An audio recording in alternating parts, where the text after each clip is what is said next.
cổ điển này và hiện đại này rồi các thứ ấy, chứ chị lại không muốn là kiểu mình cứ bị hơi bị boring quá, bởi vì bản thân ăn ở đây của chị là healthy, là lifestyle, chứ không phải là như kiểu là như nhiều nơi nữa là về tôn nặng nề quá về tôn giáo.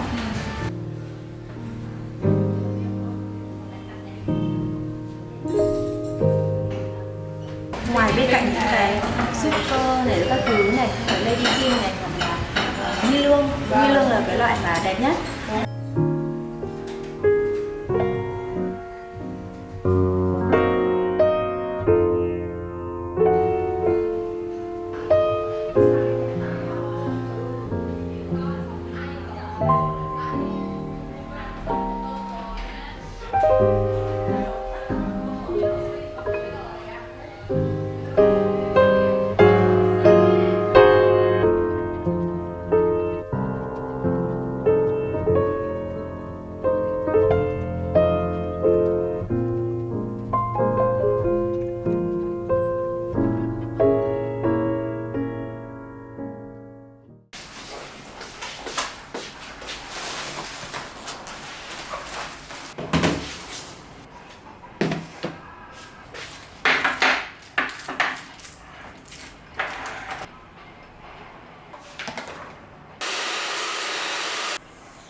Gửi thôi.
biết là bao nhiêu năm rồi chứ không được tao rất nhiều.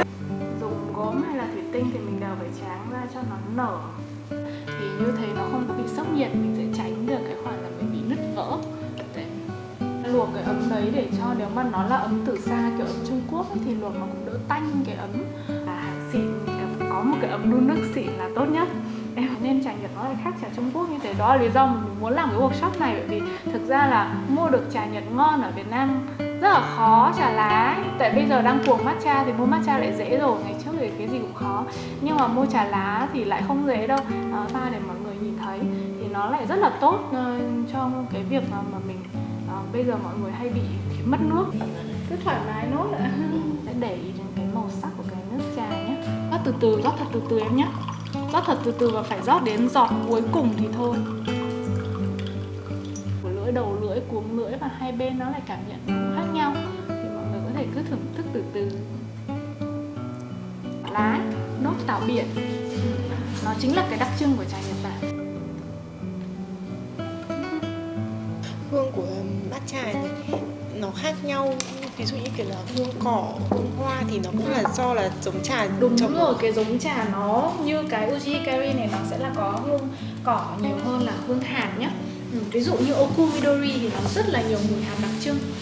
Còn Uji Hikari này nó có một chút mùi cỏ lá. Độ cổ tay linh hoạt, cái vai và cái khuỷu tay hầu như mình không có hoạt động luôn. Đấy, em cứ thấy bọt khí ở đâu thì em đập nó vào đấy.